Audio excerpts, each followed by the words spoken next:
The Cosy Ant House by Donna Emerald.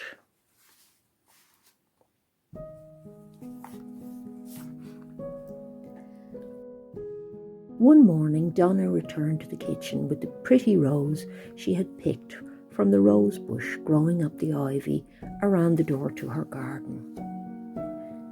As she brought it closer to smell it, she noticed a black dot with many legs climbing upwards. It was a tiny ant.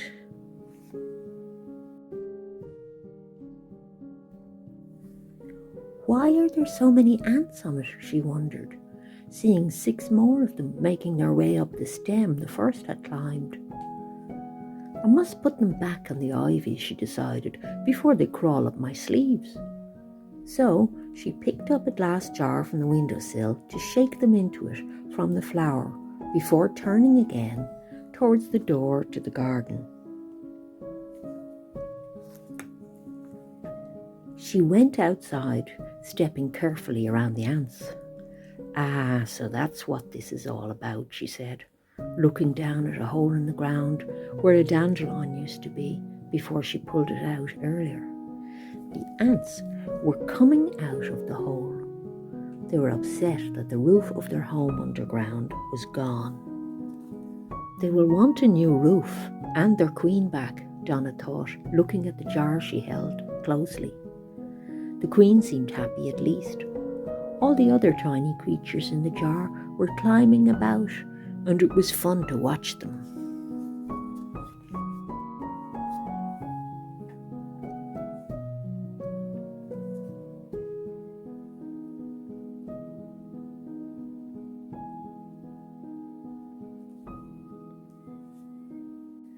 She set to work making a tiny, cosy little ant house, first drawing some pictures of how the sticks and moss she had collected up in the garden would look when she glued them all together.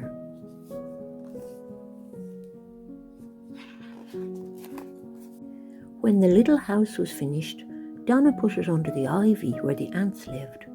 It looked very pretty, and Donna thought the ants were sure to love it.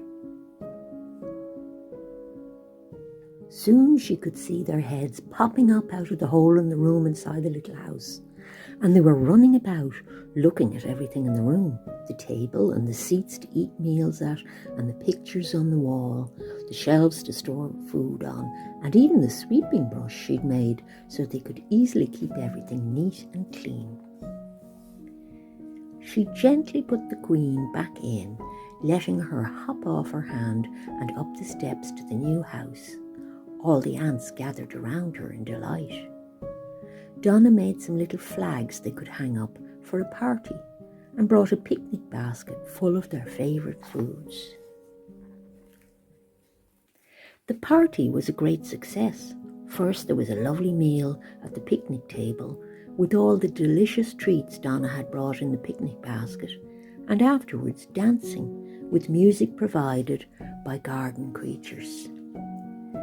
The ants must have slept soundly after the party to celebrate the little house, because when she peeped in the window the next morning, they were nowhere to be seen, but the little room was clean and tidy, with the sweeping brush leaning against a wall and the picnic basket in the middle of the table with its checkered tablecloth neatly folded up inside.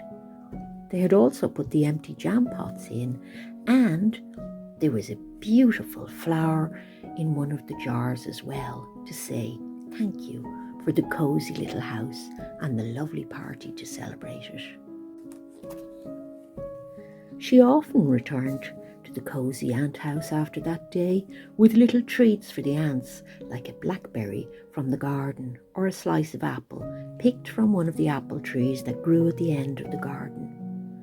Donna knew that the ants would sleep underground all winter. But when she was tucked up in bed herself cosily that winter, she knew she would see them again in spring. And she did. When she was in the garden one fine morning, they waved hello, and she waved back and smiled to see them again.